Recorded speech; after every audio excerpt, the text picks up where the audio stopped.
네, 오늘은 유다 아사 왕의 이야기를 가지고 여러분들과 말씀을 나누도록 하겠습니다.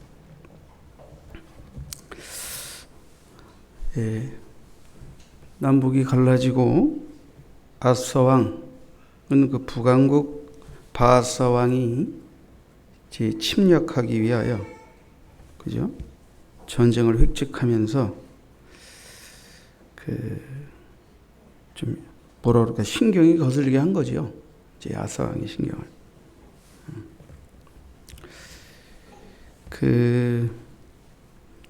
그때 이 아사 왕은 아람 왕 베나닷의 도움을 청하여서 그 어려운 일을 해결하였습니다.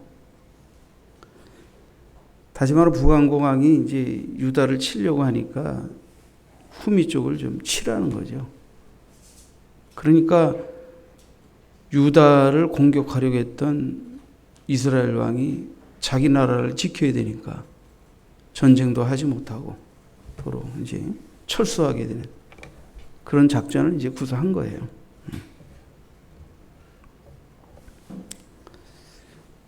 그런데 하나님께서는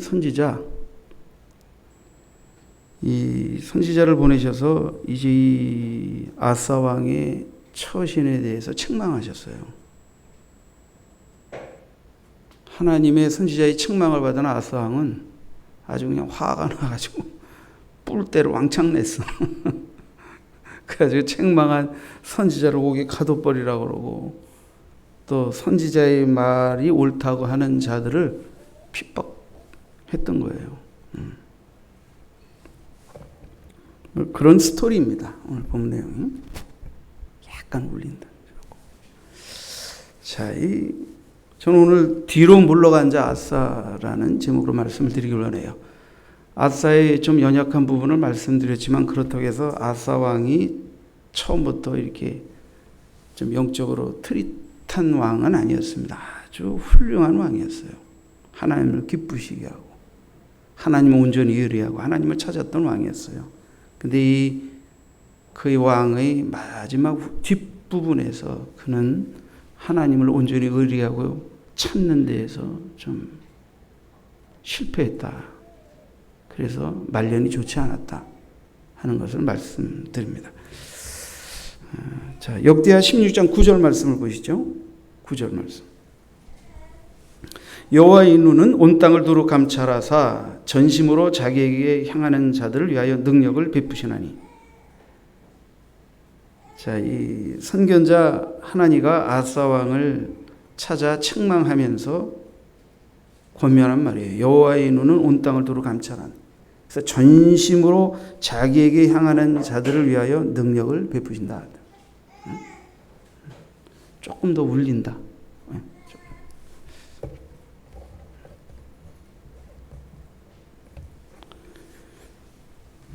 여러분 지금도 하나님의 눈이 우리를 감찰하십니다. 우리는 하나님께 기도하고 하나님께 예배하고 하나님을 찾는다고 하지만 하나님은 뭐라고 말씀하시냐면 전심으로 나를 찾는 자를 하나님도 찾으신다. 여러분도 하나님을 응답을 받고 하나님의 도움을 받기 위하여 하나님께 나와 기도하고 하나님을 찾아 나서지만 하나님도 자기를 전심으로 의뢰하고 찾는 자를 하나님도 찾으신다. 그러니까 선지자께서 하시는 말씀 뭐예요? 전심으로 자기를 향하는 자들에게 하나님께서 능력을 베푸신다. 전심으로 자기를 향하는 자들에게 능력을 베푸신다.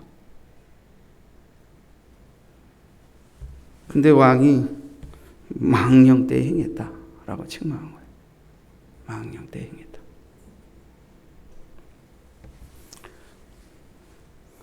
손자병법의 전쟁론에 근거하면 아사 왕의 이 전쟁 정책은 굉장히 탁월한 수수 중에 하나입니다.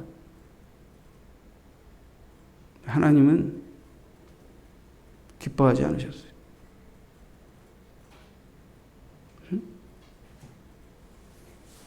자, 첫째, 아사 왕의 문제는 뭐죠? 전에는 전심으로 여호와 하나님을 의뢰했는데 지금은 여호와 하나님을 전심으로 의뢰하지 않았다는 거예요.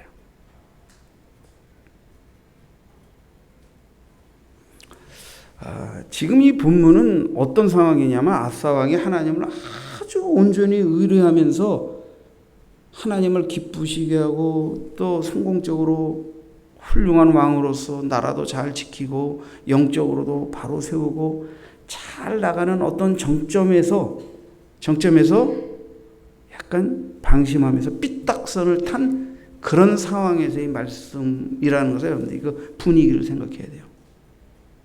그러니까 초신앙 때 믿음이 성장하는 과정에서 이 말씀 들으려면 좀 소화가 안 될 수 있는데 믿음이 정상을 향해 올라가다가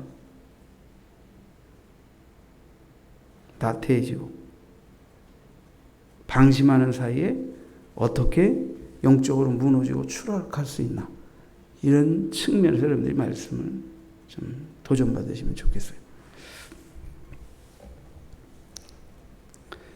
여러분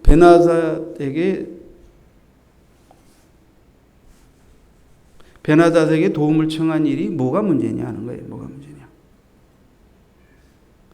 하나님은 하나님의 백성들이 전쟁이 임할 때 적이 자기들보다 군사가 많든 적든 상관하지 않고 하나님을 먼저 의뢰하기를 원하셨어요.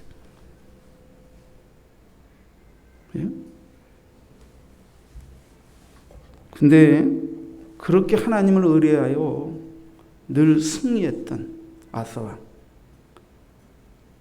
전에는 어떤 일이 있었냐면 이 구스왕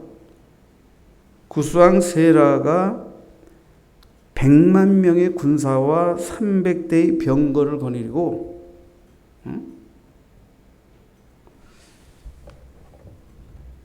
유다를 치러 왔다고요. 그때 유다는 53만 명의 군사밖에 없었어요. 그러니까 이 구스 군대의 한 절반 조금 넘는 수준이었다 이렇게 보시면 돼요. 여러분 보세요. 100만 군사가 60만도 안 되는 군사와 전쟁을 직면하게 됐다. 참 심각한 상황 아닙니까? 그렇죠? 뉴욕대하 14장 11절에 보면 이제 전쟁을 치르기에 앞서 이 아사 왕이 유다 군대에게 그저 여호와 앞에 부르짖으면서 이제 유다 군대에게 이제 권면하게 되는데 뭐라고 하나님 앞에 기도합니까? 14장 11절에 보니까 아사가 그의 하나님 여호와께 부르짖어 이르되 여호와여 힘이 강한 자와 약한 자 사이에는 주밖에 도와줄 리가 없사오니 우리 하나님 여호와여 우리를 도우소서. 우리가 주를 의지하오며 주의 이름을 의탁하옵고 이 많은 무리를 치러 왔나이다. 여호와여 주는 우리 하나님이시오니 원하건대 사람이 주를 이기지 못하게 하옵소서. 강한 자나 약한 자 사이에 도와줄 분은 하나님밖에 없다. 그리고 우리는 주를 의지하고 주의 이름을 의탁하오니 도와주십시오. 그러면서 뭐라고 말했어요? 그의 이 기도 가운데 가장 절정의 기도가 맨 마지막 부분입니다. 사람이 주를 이기지 못하게 하옵소서. 여기 100만 군대가 쳐들어왔지만 사람이 여호와 하나님을 이기지 못하게 하옵소서. 이 전쟁은 하나님의 전쟁이고 하나님의 이름의 전쟁이고 하나님을 온전히 의뢰하고 찾는 자들이 하나님의 이름의 명예를 향하여 나가는 전쟁이오니 하나님 적어도 인간이 하나님을 이기는 일은 없게 해 주시옵소서. 이렇게 부르죠. 여호와께서 구스 사람들을 치시니까 구스 사람들이 도망하고 유다 군대가 이 구스의 100만 군대를 거의 초토화시켜버렸어요.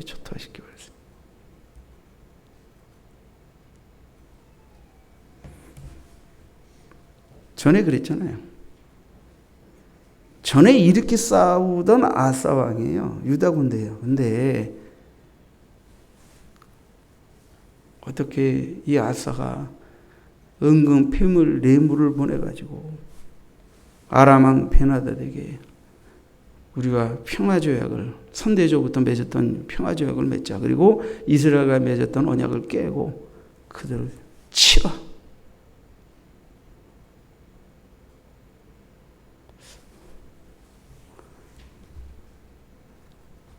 이게 여러분 바하사는 유다를 치기 위해서 라마를 건축했어요. 왜냐하면 이스라엘 백성들이 자꾸 유다로 왔다 갔다 하는 것, 성전이 없으니까 그곳으로 왔다 갔다 하는 것에 대해서 이 지도자로서 좀 컴플렉스가 있었던 것 같아요. 그래서 유다와 이스라엘 사이에 국경선을 치고 이스라엘 족속들이 유다 쪽으로 왔다 갔다 하는 것을 못하게 막고 싶었던 거예요. 그리고 라마를 건축했는데 자기네 나라를 아람이 쳐들어왔다고 하게 되니까 유다와의 전쟁을 포기하고 철수하여 자기 나라를 지키기 위해 급급하여 철수해버리게 된 거예요.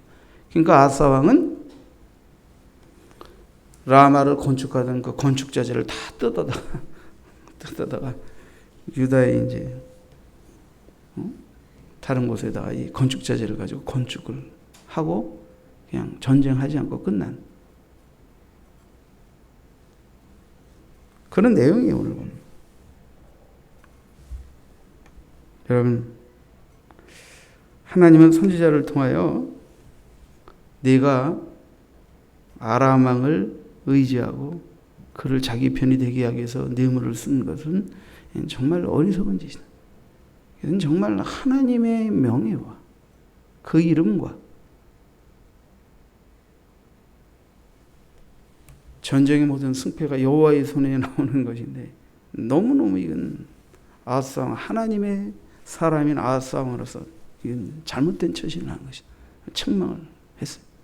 그리고 이제 당신이 여호와를 의지했을 땐 늘 승리했지만 이제 당신이 사람을 의지하고 여호와를 전적으로 의지하지 않게 되니까 전쟁이 계속 끊이지 않는다라고 경고하게 된 것입니다.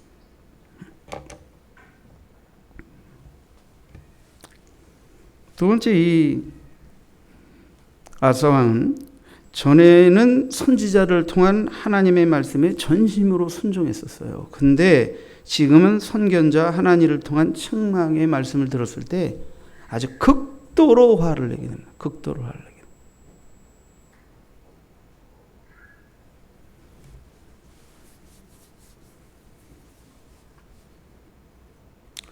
됩니다. 이 이스라엘 모든 왕들이 자, 여기 이제 좀 죄송합니다. 이스라엘을 통칭할 때 남왕국 유다를 다 통칭할 때도 있지만 지금은 남북이 분열 상태니까 이스라엘이라고 하면 이제 북왕국을 지칭하고 유다 하면 남왕국을 지칭하게 되죠. 그래서 이 아사 왕은 남왕국 왕입니다. 남왕국 왕.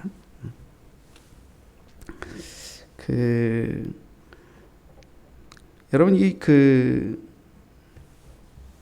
아사 왕이 하나님 앞에 이렇게 선지자들을 통하여 책망을 받게 되는데 책망의 이유는 전에도 여호와를 의지하여 강대국도 물리치고 승리했는데 네가 이방 왕을 뇌물을 주고 여호와를 의리하지 않고 술수를 썼다는 거예요. 하나님의 이름의 명예를 더럽혔다는 거예요. 쉽게 얘기해서. 이렇게 선견자가 여호와의 책망을 전하면 그러면 이전의 아사 왕의 영성이라면 잘못했습니다 하고 뉘우치고 회개하면 될 일이에요. 근데 꼭지 돌듯이 화를 냈어요.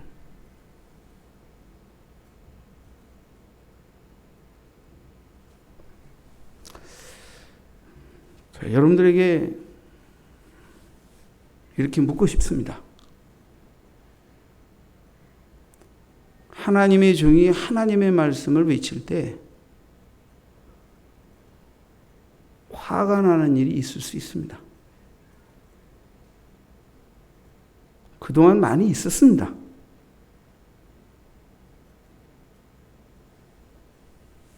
여러분 안에 화가 나는 것은 있을 수 있다고 생각해요.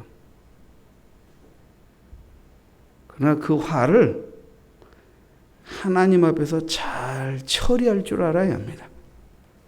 섣불리 내 안에 말씀에 대해서 화가 날 때 그 화를 섣불리 밖으로 쏟는 짓은 굉장히 조심해야 합니다. 아니, 조심하는 정도가 아니라 안 하는 게 제일 좋습니다. 그리고 하나님 앞에서 내가 이 말씀에 대하여 왜 이렇게 내가 극도로 화가 나는가를 살펴야 합니다. 그 이유가 성경적으로 영적으로 정당한 화냐, 뭐 때문에 내가 이렇게 화가 나냐, 이걸 살펴야 돼요. 대부분 많은 사람들이 교회 앞에서, 많은 사람 앞에서 이미 내가 범한 잘못이 뭔지 만인이 다 아는데, 여러분들이 개인적으로 죄를 지면 주의 종이 개인적으로 꾸짖게 돼 있고, 여러분들이 교회 앞에서 망령되짓을 하게 되면 교회적으로 꾸짖을 수밖에 없어요. 그때 여러분들이 회개하고 정신 차리는 모습을 나타내 보이므로 교회 앞에서 여러분들이 망령을 떨고 주책 부리고 하나님의 이름의 명예를 실추시킨 것을 회개함으로 하나님의 이름의 명예도 회복하고 여러분 스스로의 믿음도 회복하고 성도들에게 실망을 끼쳤던 것에 대해서 다시 회개하고 올바른 모습을 보임으로 용서받고 세움을 받고 높임을 받을 수 있게 되는 거예요. 그런데 말씀에 대해 화나는 사람들은 어떤 반응을 하냐면, 이미 자신은 교회적으로 잘못을 했는데 목사님이 개인적으로 불러서 날 야단치셔야 되는 게 아닙니까? 라고 생각할 수 있는 여지가 있다.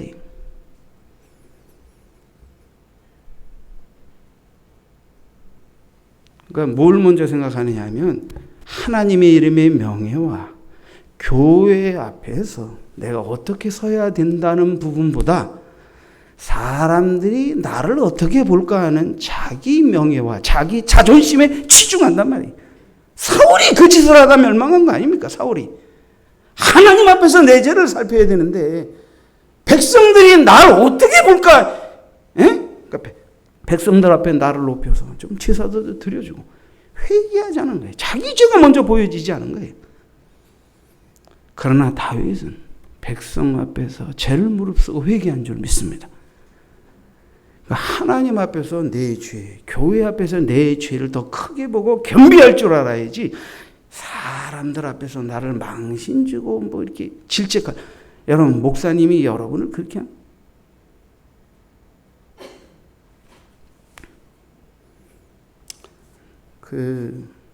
제가 어떨 때 1년에 한두 번 심하게 꾸짖을 때가 있습니다. 그때 어떨 때는 어떤 분들이 그 꾸짖음을 오해해서 상처를 받을 수도 있죠. 화가 날 수도 있습니다. 이해합니다. 그걸 개인적으로 감정을 가지고 받으면 화가 납니다. 못 견딥니다. 근데 목사님이 여러분을 무엇 때문에 화나게 하겠어요? 여러분 한 분 한 분이 다 귀하고 이 교회를 세워가는데 기둥 같은 일꾼들인데, 여러분들을 화나게 하고 여러분들을 실족시켜서 제가 득을 볼 게 뭐가 있다고 여러분들 성질을 돋구겠습니까? 응? 저는 원래 목회할 때 성도하고는 안 싸운다. 죄송한 표현이지만 전 성도하고 싸움질하는 수준에서 목회하는 목사는 되고 싶지 않습니다. 오해 없이 들으세요. 제가 할 일 없어서 성도하고 싸웁니까? 제가 성도하고 싸우는 수준으로 목회하자고 하나님 앞에 부름받은 하나님의 종입니까? 그건 아니라고 생각해요. 여러분이 때리면 맞겠습니다. 밥을 보면 밟히겠습니다. 어디서? 강대상에 내려와서. 그러나 이 강단에서 하나님의 말씀을 전할 때는 내려와서 발피는 할 일이 있어도 전하라고 하는 건 전해야 합니다. 그게 하나님의 종의 본분 아니에요.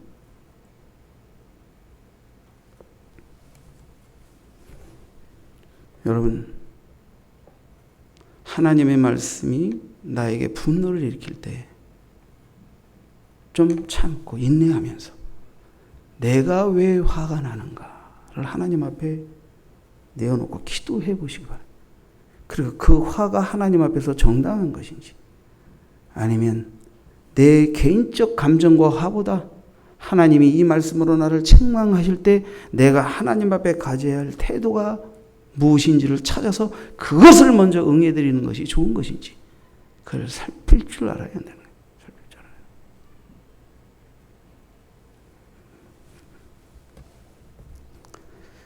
알아요. 거의 개인적으로 조금 잘못하는 건 그냥 알아서 회개할 때까지 기다리고 또 조금 남에게 해를 끼칠 정도 되면 개인적으로 권면합니다. 근데 교회적으로 누구나가 다 심각하게 문제시하는데 본인만 모를 때는 때로는 교회 앞에서 강하게 책망할 수가 있습니다.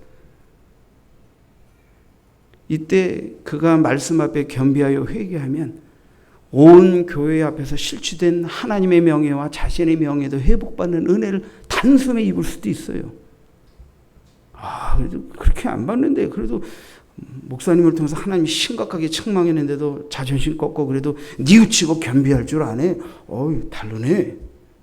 그러면 어떻게 돼요? 그 고비를 넘기면 안수집사도 되고 권사도 되는 겁니다. 그 정도 그릇이 돼야 하나님이 세우시는 겁니다. 거기를 통과 못하면 그 시험을 통과 못하면 하나님이 더 연단받아라 그러실 수도 있는 거고 잘못하면 그게 심각한 책망일 때는 주체 못하다가 자빠지는 경우도 생길 수 있는 것입니다. 시험은 학교 공부할 때 공부한 거 얼마나 잘하나 팝 테스트하고 잠깐 이게 간이적으로 시험을 치는 거는 그 결과가 여러분의 무엇을 결정짓지 않습니다. 그러나 중간고사, 학기말고사 이렇게 쳐서 평점 내서 낙제하면 낙제하고 점수 잘 받으면 우등생 되고 그건 결과가 뭘 입증하는 거예요. 이게. 결과가 잘못됐을 때 다시 재시험을 치러야 되는 거예요. 결과가 좋아서 합격하면 그 다음 단계로 가는 거예요. 이게 영적인 법칙이에요. 이것이 하나님. 그러니까 직분자는 절대 그냥 세워지는 게 아닙니다. 하나님이 때로 심각하게 여러분을 시험대에 세울 때가 있다. 이게. 어떨 때는 그 책망의 말씀이 너무 무거워서 때로는 화가 나서 이 말씀을 하신 목사님이 미우고 막 진짜 못 견딜 정도로 꼭지가 돌 수 있는 상황이 연출될 수도 있다. 이게. 그때도 내 개인적인 사감으로 이 말을 왜 이렇게밖에 못하느냐고 생각하는 것보다 하나님의 주의 종을 통해 왜 이렇게까지 말씀하셔야 했나를 생각하며 기도하고 그 이유를 묻고 찾아서 하나님의 기대에 부응하는 모습으로 다가가면 그게 나를 하나님 앞에서 세워가는 귀중한 축복으로 열매 맺게 된다는 거죠. 여러분들 꼭 기억하시길 바랍니다.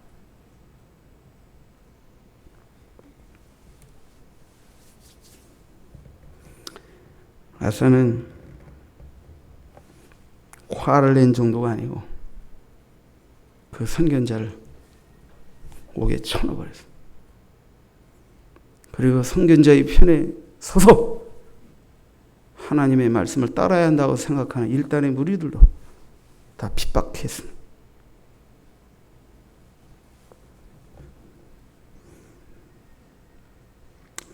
역대하 16장을 한번 보시죠.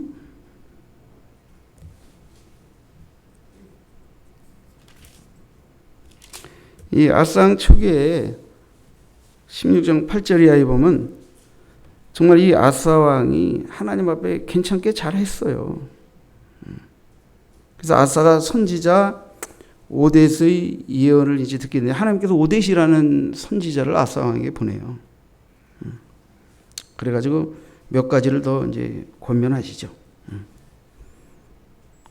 15장 1절에 보면 16장이 아니라 15장 1절에 보면 자, 하나님의 영이 오데스의 아들 아사랴에게 임하심에 아사랴에게 임하심에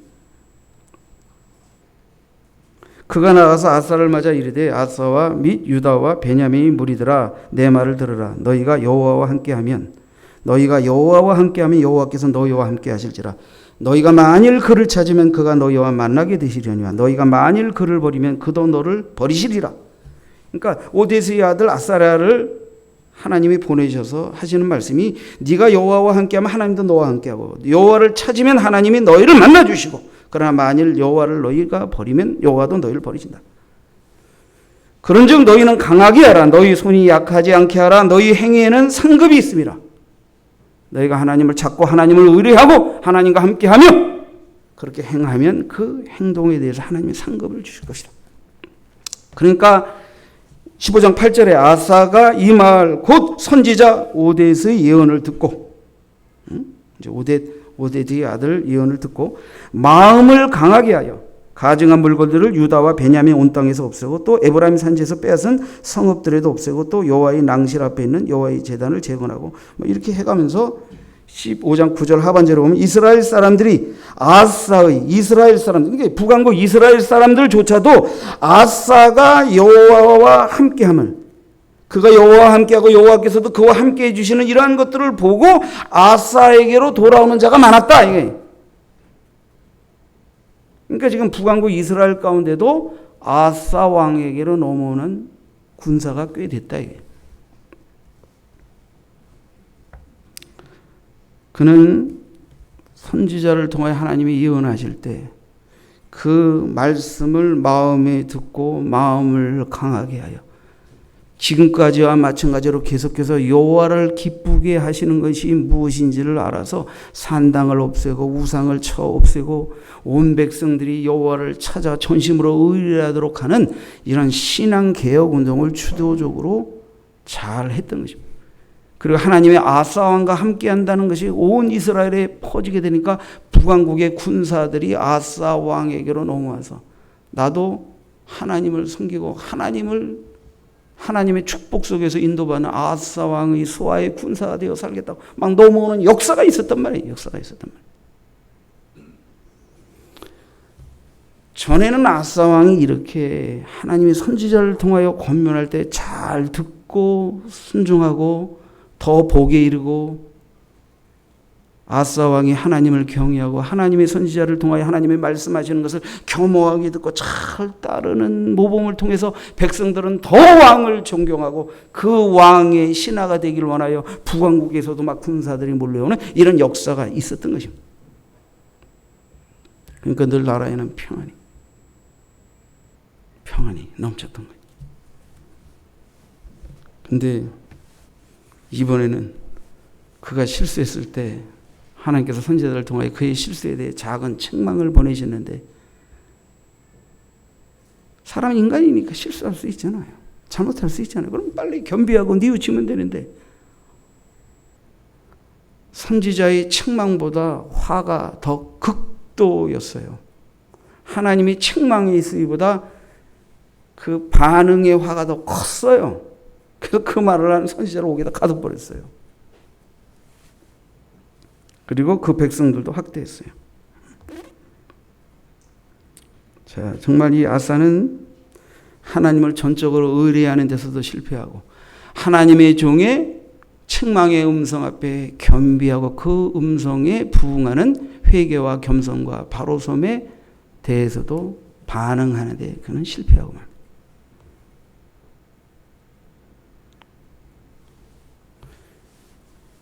정말 아사 왕은요, 오뎃의 아들이 예언을 전할 때 얼마나 그때는 하나님을 신뢰하고 순종했는지 몰라요. 얼마 뒤에 이런 시험이 있었어요. 15장 16절 그러니까 아사 왕 어머니 마아가가 그러니까 이제 태후마마지요. 아세라의 가증한 목상을 만들었어요. 지금 아들은 온 나라의 우상을 제거하고 산당을 제거하고 하나님 여호와의 신앙으로 개혁하고 있는데 정작 자기 어머니가 우상을 만들었어요. 내가 하나님을 믿고 따르고 순종하는 시험이 가장 가까운 데서 올 수 있습니다. 그것에 브레이크를 걸고 또 여호와 신앙의 일념으로 내가 여호와의 이름과 명예와 온전한 믿음으로 나가는데 그 권위와 명예를 실추시키는 일을 누가 합니까? 마귀가 가장 가까운 사람들을 미혹해서 불명예를 안기게 만들게 하는. 그러니까 우리가 신앙생활하면서 목사가 되고 장로가 되고 안수집사가 되고 그럴 때 부부관계의 문제, 자녀의 탈선의 문제 이런 것들로 인해서 하나님 앞에 위임받은 영적 권위가 실추되고 불명예를 안게 되는 시험을 치명적으로 겪게 될 수도 있어요. 그때 담대해야 합니다. 그때. 자, 아사가 어떻게 했어요? 어머니가 그러니까 아사가 어머니가 만든 우상을 찍는 정도가 아니라 빠서 기드론 시내가에 불살라버리고 어머니인 마아가의 태우의 자리를 폐해버려서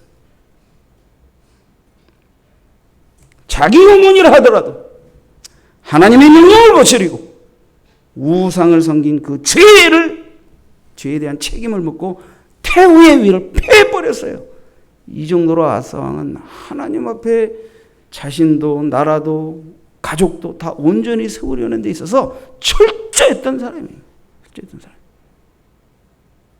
그런데 하나님이 작은 책망 앞에서 선지자를 옥에까지 가두는 실수를 범하게 됩니다.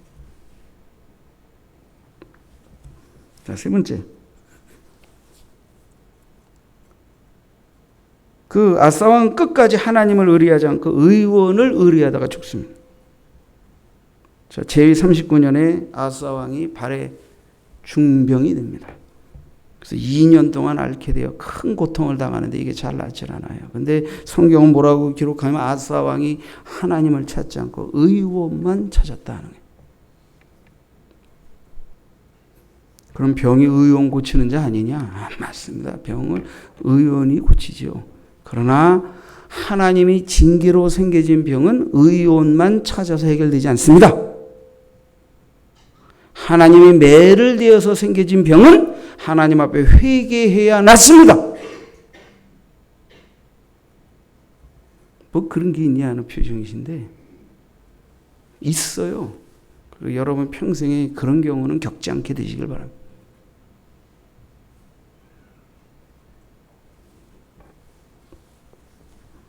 성경은 자, 16장 12절에 아사가 왕이 된 지 39년에 참 오래 왕 노릇했어요. 그 발이 병들어 매우 위독했으나 병이 있을 때 그가 여호와께 구하지 아니하고 의원들에게 구했다. 의원들에게 구했다. 근데 나았습니까?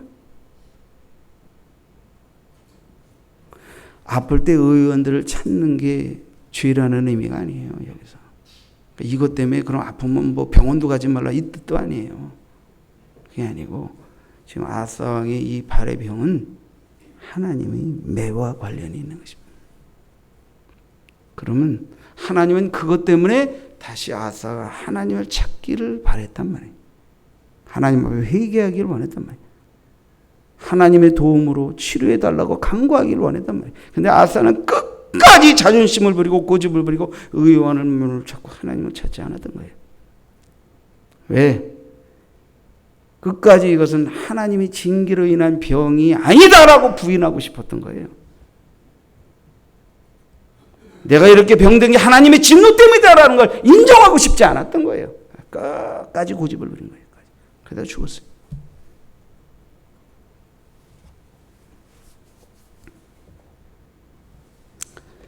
아사는 책망 들었을 때 회개했으면 가볍게 문제를 해결받았을 거예요. 하나님 앞에 큰 발에 중병을 얻었을 때 그때라도 회개하고 기도했다면 하나님이 치료해 주셨을 거예요. 2년 동안 아팠는데도 끝까지 하나님을 찾지 않았어요.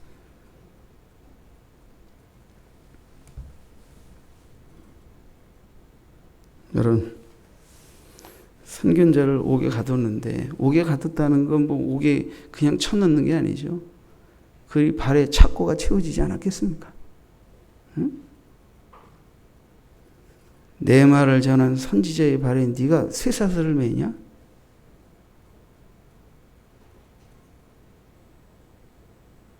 내 종이 너의 영혼을 올바로 세우고 살리려고 내 말을 전했는데 네가 내 앞에서 내 말 앞에서 겸비하지 않고 사적 감정으로 내가 왕인데 건방지게 네가 내 앞에서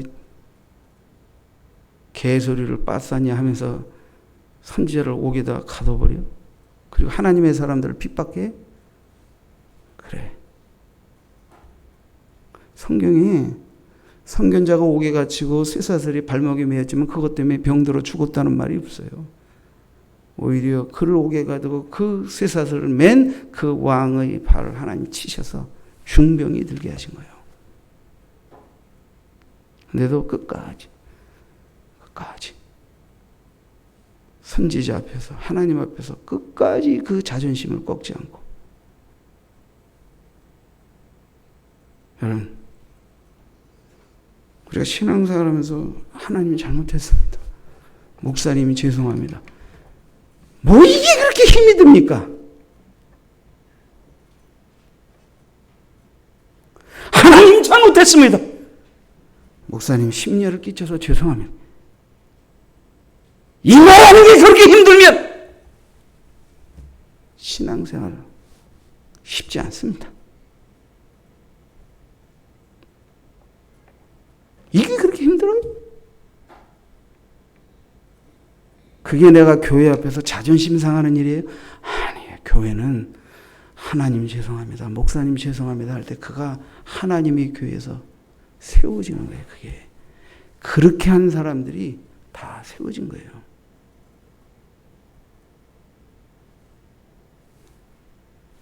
제가 설교하면서 책망한 걸로 따지면 그럼 우리 안수 집사님들은 지금 수십 번, 수백 번 자빠졌어야 돼.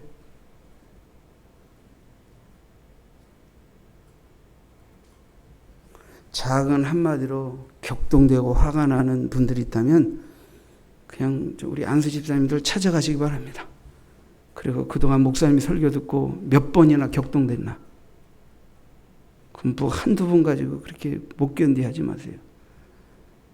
우리 교회에서 안수 집사님 되고 권사님 되신 분들은 적어도 10번, 20번 격동되는 말씀 듣고 다 그거 꺾고 하나님 죄송합니다, 목사님 죄송합니다 해서 다 쓴 거예요. 근데 우리가 그분들을 놓고 비난합니까? 손가락질합니까? 그따위밖에 안 되냐고 말하면 존경하잖아요. 높이 받들어 본받기를 원하고 하나님 우리 교회에 훌륭한 하나님의 일꾼들을 세워주셨다고 오히려 감사하잖아요.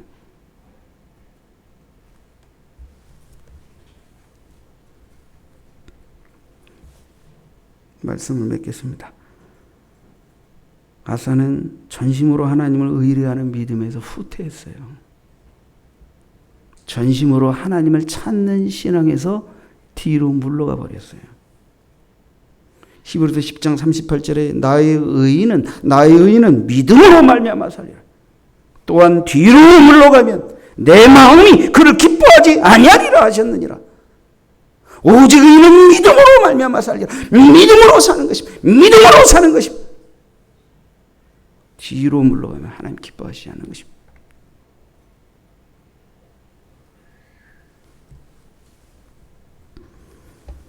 전에는 백성들로 하여금 아사 왕은 하나님을 찾도록 했어요. 그만 하나님을 찾는 게 아니라 온 백성들이 하나님을 의뢰하고 찾도록 동요했던 왕입니다. 하나님을 의지한다. 하나님의 우리의 도움이시다. 하나님을 전적으로 의하면 승리할 수 있다고 그렇게 백성들을 독려했던 왕입니다. 역대하 14장 4절에 보니까 유다 사람에게 명하여 그 조상들이 하나님 여호와를 찾게 하며 그의 율법과 명령을 행하게 하고. 아사가 전에는 그랬어요. 전에는 그는 전심으로 여호와 하나님만을 찾기로 의뢰하기로 언약하고 또 맹세했던 것입니다. 역대하 15장 12절에 보니까 마음을 다하고 목숨을 다하여 조상들이 하나님 여호와를 찾기로 언약했다. 그래서 온 백성들 앞에서 하나님 앞에 언약해서 같이 온 유다가 이 맹세를 기뻐한지라. 그는 하나님 앞에 혼자만이 아니라 온 백성과 한 마음이 되어 하나님만을 찾기로 맹약하고 온 백성과 함께 기뻐했어요. 우리가 마음을 다하고 맹세하고 뜻을 다하여 여호와를 찾았으므로 여호와께서도 그들을 만나주시고 그들이 사방에 평안을 주셨더라. 평안을 주셨더라. 겸비하고 여호와만을 의뢰하고 여호와만을 찾기로 온 백성과 함께 맹세하고 또 맹세했던 것입니다. 그래서 하나님이 그걸 너무너무 기뻐하셔서 그들을 만나주셨고 그들에게 위대한 승리와 평안을 주셨던 것입니다. 사랑하는 성도 여러분, 우리가 어떤 시험을 만나도 하나님을 전적으로 의뢰하고 찾으면 마음의 격동이 물러가고 마귀가 환경을 통해 질병을 통해 또는 여러 가지 모양으로 우리에게 시험을 까쳐서 줘도 우리는 평안한 가운데 넉넉히 승리하게 될 줄 믿습니다. 그런데 우리가 하나님의 책망을 잘못 소화해서 하나님 앞에 겸비하고 회개하면서 하나님을 도움으로 삼고 하나님이 기대하는 수준으로 내 잘못된 부분을 고치려고 하는 마음을 품지 않고 나를 마음 상하게 한 것에 대해서 내 자존심, 내 명예를 실추시킨 것에 대해서 치중하면서 곡해하고 화를 내게 되면 어떤 현상이 벌어집니까? 내 심령이 불안해집니다. 내 안에서 평화가 깨집니다. 그리고 내 환경과 내 삶 속에 문제가 터지기 시작하는 것입니다. 하나님을 먼저 의뢰하고 하나님을 찾으면 평화가 있습니다. 전쟁을 걸어와도 이기는 것에 의한 평화가 있습니다. 그런데 내가 하나님을 의뢰하지 않고 교만하고 겸비하지 않으면 내 안에 평정이 깨지고 환경이 흔들리고 여러 가지 모양으로 격동이 다가오면서 전에는 의리하여 하나님이 내 편이 되어 도움이 되어 이길 수 있다고 담대함으로 맞서 싸우던 그 환경과 내 안에 여러 가지 시험과 문제들 앞에서 걱정하고 근심하고 화내고 경고망동하다가 큰 소용돌이에 빨려 들어가게 되는 거예요. 이게 우리 신앙의 현실이에요. 여러분, 우리의 지금은, 여러분의 지금은 어떻습니까? 아사 왕이 전에 잘했던 것처럼 끝까지 잘할 수 있었던 그 길을 우리는 쫓아 행하십시다. 저도 잘하다가 끝에 가서 하나님 앞에 혼나는 목사 되고 싶지 않아요. 잘하다가 여러분들이 마지막에 가서 망령 떠는 성도로 만들고 싶지 않아요. 끝까지 잘 가고 싶어요. 근데 우리가 이걸 알아야 돼요. 목회자나 우리 직분자들이나 뭔가 주를 위해 충성한 날들이 쌓이면서 축복도 받고 상도 쌓이게 되면 어느 순간인가 자기도 모르게 공로의식이 생기고 이 교회를 일으켰다, 이렇게 세웠다, 이렇게 헌신했다 하면서 자기 공로의식이 생기고 그것을 당연시하면서 작은 책망에도 크게 노여워하는 교만과 자만심이 여기에 쌓이게 돼요. 그래서 어린 믿음일 때 야단 맞을 때는 쉽게 회개하는데 우리가 아이를 키워보면 알잖아. 아이는 야단 맞으면 금방 엄마 아빠 잘못됐어요 그래요. 근데 머리 크고 나면 어떻게 해요? 끝까지 잘못됐다 소리 잘 안 해요. 그죠? 그거 똑같아. 목사라 하더라도 안수집사 권사라 하더라도 하나님 앞에 잘못됐을 땐 하나님 잘못됐습니다. 할 수 있는 게 사는 길이지 지난날 내가 하나님을 기쁘시게 했다고 지금 잘못한 것을 그냥 대충 넘어갈 수 있을 것이라고 생각하는 이 오만 또는 내가 누군데 감히 이래 하면서 이렇게 자기 교만과 자기 자만심을 내려놓지 않게 되면 하나님은 이전에 내 공 때문에 오늘의 잘못을 덮어주시는 하나님은 아닙니다.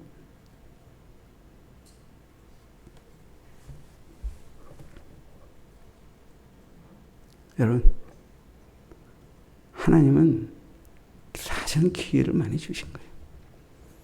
작게 책망하셨고 2년 동안의 큰 아픔을 통해서도 회개하고 돌이켜서 주님 품 안으로 돌아올 수 있는 시간을 아주 충분히 넉넉하게 주셨음에도 불구하고 아사가 그러지 못한 거예요.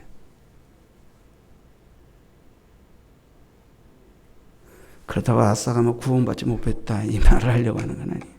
그가 전에 잘한 것이 있기 때문에 아비 다윗 왕의 묘실에 다 들어갔어요. 백성들이 그를 존경하여 크게 성대하게 장례식도 잘 치렀어요. 그리고 백성들이 그래도 크게 그를 추모했어요. 그러나 마지막에 좀 하나님 앞에 부끄럽게 행했다는 걸 말씀드리려는 거예요. 여러분, 끝까지 부끄러움 없이 가십시다. 하나님 앞에서의 부끄러움을 크게 취급할 줄 알아야지. 사람들 앞에서의 내 자존심과 명예를 앞세우다가 하나님의 진노를 사는 어리석은 자가 되서는 안 돼요. 설교는 이렇게 하지만 늘 저 자신도 그런 종이 되지 않고 그런 길을 가지 않기를. 그래서 여러분들에게도 또 이런 말씀을 드립니다. 기도하십시오.